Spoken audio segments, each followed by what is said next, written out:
Assalamualaikum warahmatullahi wabarakatuh.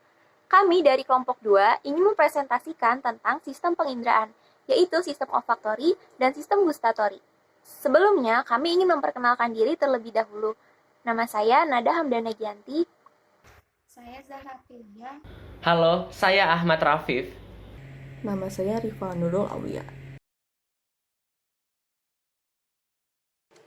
Dan materi yang akan kita bahas ada 7 pokok materi. Yang pertama, ada anatomi organ penciuman atau olfaktori dan pengecapan atau gustatory. Dan yang kedua, ada fisiologi, stimulus, reseptor, sistem saraf, dan pemrosesan informasi. Dan yang ketiga, ada fenomena yang berkaitan dengan indera kimiawi. Dan yang keempat, ada fisiologi penciuman. Dan yang kelima, ada fenomena olfaktori. Dan yang keenam, ada fisiologi pengecapan, serta fungsinya dalam pencernaan dan kaitannya dengan perilaku. Dan yang ketujuh, ada fenomena gustatory. Yang pertama, anatomi organ penciuman atau olfaktori dan pengecapan atau gustatory. Terbagi menjadi beberapa bagian materi. 1. Indera kimiawi, penciuman, dan pengecapan. Olfaction atau penciuman dan gustation atau pengecapan disebut juga indera kimiawi karena berfungsi untuk memantau kandungan kimia dalam lingkungan. Penciuman adalah respons sistem olfaktori terhadap bahan-bahan kimia yang ada di udara, yang ditarik dengan menghirup nafas melalui reseptor-reseptor yang berada di dalam saluran nasal. Dan pengecapan adalah respons sistem gustatory terhadap bahan-bahan kimia di dalam larutan yang berada di dalam rongga mulut. Dan yang kedua, ada sistem olfaktori atau penciuman. Indera penciuman manusia adalah hidung. Sebenarnya, reseptor bau terdiri dari jutaan penerima bau yang terletak di sebelah atas hidung. Dan sistem olfaktori terdiri dari dendrit-dendrit yang terletak di saluran-saluran pernafasan. Dan akson-aksonnya melalui suatu bagian di tulang tengkorak atau cerebriform plate, yang kemudian masuk ke olfactory bulbs, lalu bersinapsis dengan neuron-neuron lainnya yang diproyeksikan melewati traktus olfaktori menuju otak. Di setiap sel saraf penciuman, terdapat 10-30 bulu halus atau yang disebut cilia. Fungsi cilia itu sendiri adalah untuk menangkap molekul bau yang bercampur dengan udara dan meneruskannya ke sistem saraf olfaktori. Selain itu, di dalam hidung terdapat bulu-bulu rambut yang berfungsi untuk menyaring kotoran dan debu yang masuk ke dalam hidung. Dan yang ketiga, ada sistem gustatory atau pengecapan. Indera pengecapan adalah lidah, tetapi sebenarnya reseptor pengecap itu sendiri terdiri dari ribuan pucuk pengecap atau papillae. Sel-sel reseptor pengecapan ditemukan di atas lidah dan di berbagai bagian rongga mulut, dan biasanya ditemukan dalam bentuk klaster yang terdiri atas sekitar 50-100 taste buds. Di lidah, taste buds sering berlokasi di sekitar benjolan-benjolan kecil yang disebut papillae, atau dalam bentuk tunggalnya disebut papillea. Lalu yang keempat, ada peran adaptif indera kimiawi. Penciuman dan pengecap bekerja secara serempak. Seperti molekul-molekul makanan membagikan reseptor-reseptor penciuman dan pengecapan, lalu menghasilkan sebuah kesan sensorik terintegrasi yang disebut flavor atau rasa. Sebuah rasa dipengaruhi oleh berbagai faktor lain, yaitu seperti suhu, tekstur, penampilan makanan, dan tingkat kekenyangan seseorang. Dan pada manusia sendiri, peran adaptif utama indera kimiawi adalah mengevaluasi makanan-makanan. Artinya, mendorong konsumsi sumber-sumber energi dan nutrien sembari menghindari sebuah racun. Untuk materi selanjutnya akan dijelaskan oleh Zahra Aprilia. Saya akan menjelaskan tentang fisiologi. Yang pertama, sistem olfaktori. Di dalam sistem olfaktori itu ada stimulus sistem olfaktori. Stimulus dalam sistem olfaktori adalah bau atau aroma yang terdiri dari zat volatil. Penciuman terjadi karena adanya molekul-molekul yang menguap dan masuk ke saluran hidung mengenai olfaktori membrani. Lalu ada reseptor sistem olfaktori. Reseptor olfaktori berlokasi di bagian atas hidung, melekat pada jaringan tertutup lendir, yaitu olfaktori mucosa. Selaput lendir yang berfungsi untuk melembabkan udara, Sel-sel reseptor yang sudah rusak pada sistem olfaktori selalu bergantian dengan sel-sel reseptor yang baru. Yang ketiga ada sistem saraf atau pemrosesan informasi sistem olfaktori. Sistem olfaktori adalah satu-satunya sistem sensori yang masuk jalur utama menuju otak tanpa harus melewati bagian talamus. Yang pertama, jalur menuju otak. Ada 2 jalur menuju otak, dari daerah piriform amigdala menyebar ke sistem limbik. Lalu dari daerah piriform amigdala melewati nuklei dorsal medial talamus ke korteks orbitofrontal. Yang kedua, kemampuan membauhi. Kemampuan membauhi makhluk hidup dipengaruhi oleh A. Susunan rongga hidung, B. Variasi fisiologis, C. Spesies, dan yang terakhir, besarnya konsentrasi dari substansi yang berbaui. Lalu yang kedua, saya akan membahas sistem gustatori atau pengecap. Stimulus dari gustatori, organ paling penting dalam sistem gustatori adalah lidah. Lidah terdiri dari papillae yang menyebabkan permukaan lidah kasar. Bukan hanya sekedar indera pengecap, lidah juga membantu mengunyah makanan dan berfungsi dalam proses bicara. Lalu, reseptor sistem gustatori. Ada 5 reseptor utama pada indera pengecap. Yang pertama, manis atau sweet, terletak di puncak atau depan lidah. Yang kedua, asin atau salt, terletak di tepi lidah bagian belakang. Yang ketiga, asam atau sour, terletak di tepi lidah bagian depan. Yang keempat, pahit atau bitter, terletak di pangkal atau ujung lidah. Pahit ini paling peka dalam perasa dibanding perasa yang lainnya. Yang kelima, ada umami, berfungsi untuk mendeteksi bagian rasa-rasa gurih, seperti makanan yang mengandung MSG. Lalu yang ketiga, sistem saraf gustatori atau pemrosesan informasi gustatori. Mekanisme sistem gustatori dimulai dari stimulus yang masuk ke mulut dan bercampur dengan air liur dan diterima oleh reseptor gustatori yang tergantung dengan rasa yang diterima. Lalu dari reseptor tersebut dilanjutkan oleh neuron-neuron ke bagian saraf kranial wajah yang membawa informasi rasa dari depan lidah ke bagian saraf glossopharyngeata, saraf vagus yang membawa informasi dari bagian belakang mulut. Yang terakhir, kemampuan mengecap dipengaruhi oleh beberapa faktor. Yang pertama, faktor individual. Contohnya, seseorang sedang sakit memiliki penurunan kepekaan dalam mengecap. Yang kedua, nilai ambang, bergantung pada kebiasaan seseorang.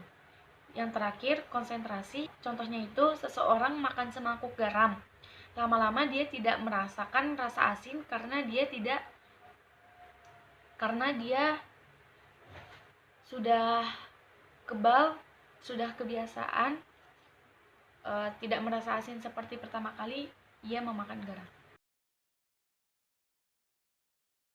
Saya akan menjelaskan fenomena yang berkaitan dengan indera kimiawi dan juga fisiologi penciuman. Yang pertama, kerusakan otak dan indera kimiawi. Ketidakmampuan untuk mencium itu disebut anosmia, dan ketidakmampuan untuk mengecap disebut ageusia. Nah, penyebab neurologis paling lazim anosmia adalah pukulan di kepala yang menyebabkan displacement otak di dalam tengkorak dan memotong saraf-saraf olfaktori di mana mereka berjalan melalui plat cerebriform.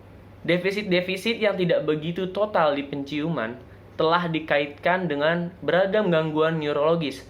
Nah, seperti penyakit Alzheimer, Down syndrome, epilepsi, multiple sclerosis, Korsakoff syndrome, dan Parkinson disease. Ageusia sendiri jarang terjadi. Diduga karena sinyal-sinyal sensori dari mulut dibawa melalui 3 jalur yang terpisah. Akan tetapi, ageusia parsial yang terbatas pada 2/3 anterior lidah di salah satu sisinya kadang-kadang dijumpai setelah kerusakan pada telinga di sisi tubuh yang sama. Hal ini disebabkan karena cabang saraf wajah yang membawa informasi gustatori dari 2/3 anterior lidah berjalan melalui telinga tengah. Selanjutnya yakni fisiologi penciuman. Yang pertama yakni anatomi hidung. Hidung manusia dibagi menjadi dua bagian rongga yang sama besar, yang disebut dengan nostril. Nah, dinding pemisah disebut dengan septum. Septum terbuat dari tulang yang sangat tipis. Di dalam anatomi hidung, itu dibagi menjadi dua bagian. Yang pertama, rongga hidung, yakni berfungsi untuk mengalirkan udara dari luar ke tenggorokan, lalu menuju ke paru-paru. Yang kedua yaitu mucous membrane, yakni berfungsi untuk menghangatkan udara dan melembabkannya. Setiap sel saraf penciuman terdapat 10-30 bulu halus atau yang disebut dengan silia. Bulu halus ini tidak dapat dilihat tanpa menggunakan mikroskop. Fungsi silia sendiri yakni untuk menangkap molekul bau yang bercampur dengan udara, meneruskannya ke sistem saraf olfaktori.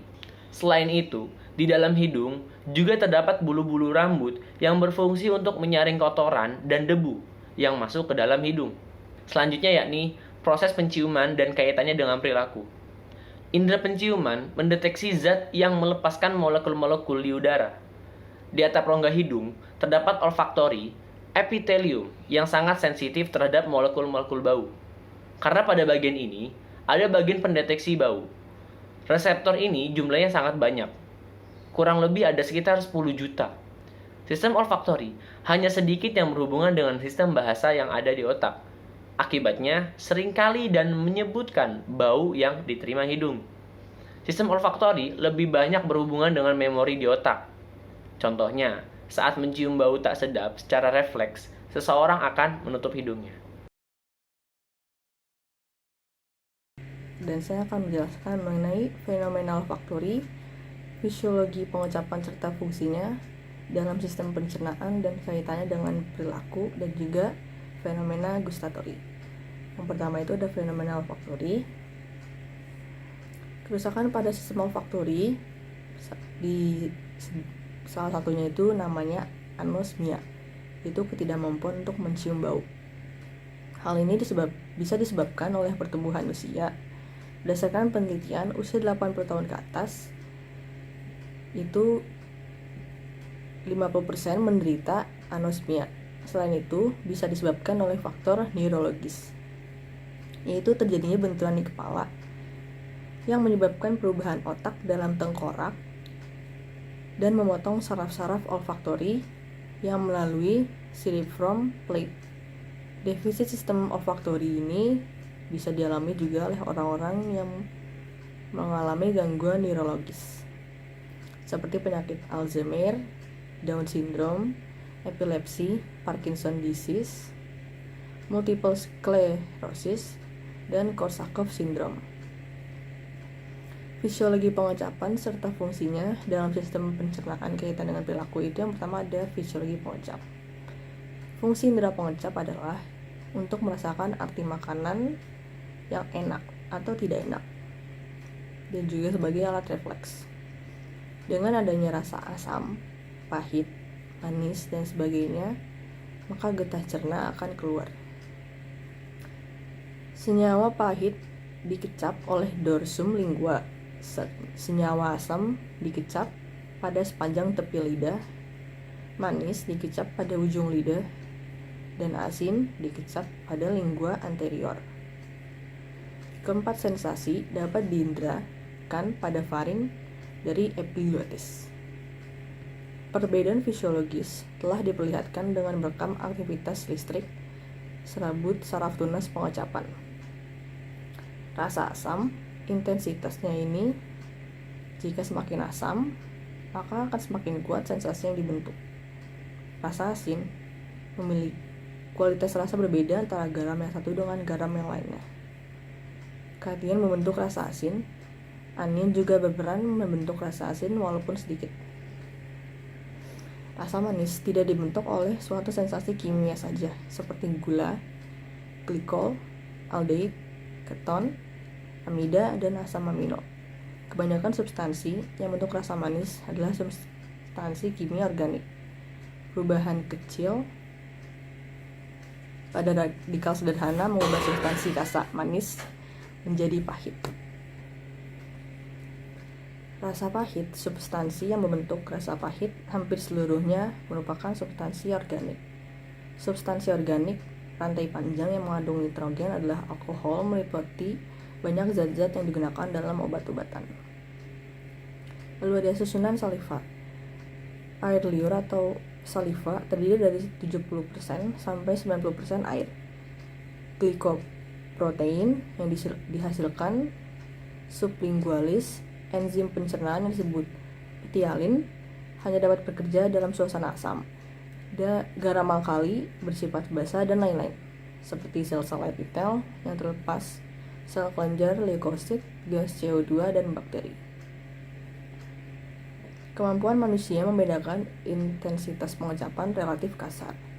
Perubahan 30% konsentrasi senyawa kecap diperlukan sebelum perbedaan dapat dideteksi. Bau makanan dapat masuk ke nasofaring dan merangsang sistem penciuman ribuan kali kekuatan sistem pengecapan. Cita rasa yang disukai mengandung elemen rangsangan nyeri, misalnya rasa pedas. Kekentalan dan suhu makanan menyokong cita rasa makanan. Ambang pengecapan, terutama rasa asam, menginduksi terjadinya salivasi melalui refleks. Impuls dari traktus solitarius merangsang pusat saliva dari batang otak yang menyebabkan refleks peningkatan sekresi liur lambung oleh refleks pengecapan. Bila makanan ada di dalam mulut atau kita mencium bau makanan, maka akan keluar saliva atau disebut sekresi psikis yang akan merangsang nervus olfactorius dan nervus glossopharyngeus. Kalau misalkan kita lapar atau haus, kalau haus itu rasa diproyeksikan pada faring. Reseptor tidak diketahui dengan pasti, sedangkan serabut eferen melalui nervus glossopharyngeus atau saraf ke-9. Juga kalau rasa lapar diproyeksikan pada lambung, biasanya bersama dengan kontraksi ritmis yang kuat dari otot-otot lambung yang timbul periodik tip 30-60 menit sekali. Reseptor lapar terletak di antara otot-otot lambung serta serabut eferen melalui nervus vagus dan pusat lapar yang tidak diketahui dengan jelas. Yang terakhir ada fenomena gustatori. Kerusakan pada sistem gustatori salah satunya disebut ageusia, yaitu ketidakmampuan dalam mengecap atau merasakan apa saja yang dimakan. Kerusakan ini jarang ditemui karena sinyal-sinyal sensori dari mulut dibawa oleh 3 jalur yang berbeda. Sehingga jika salah satu mengalami kerusakan, jalur yang lain masih bisa berfungsi dan merasakan rasa lainnya.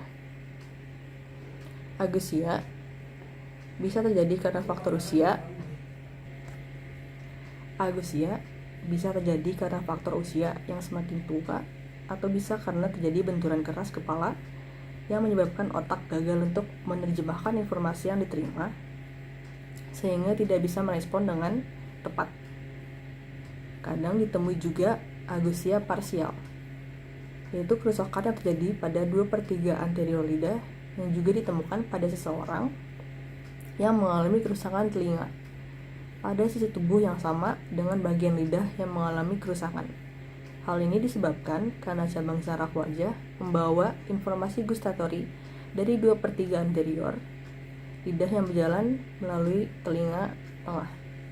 Selain ageusia, penyebab sensor pengecap tidak berfungsi atau berkurang karena makan makanan yang mengandung nikotin, kekurangan vitamin khususnya vitamin A dan B, tumor otak, dan terkena radiasi yang berlebihan.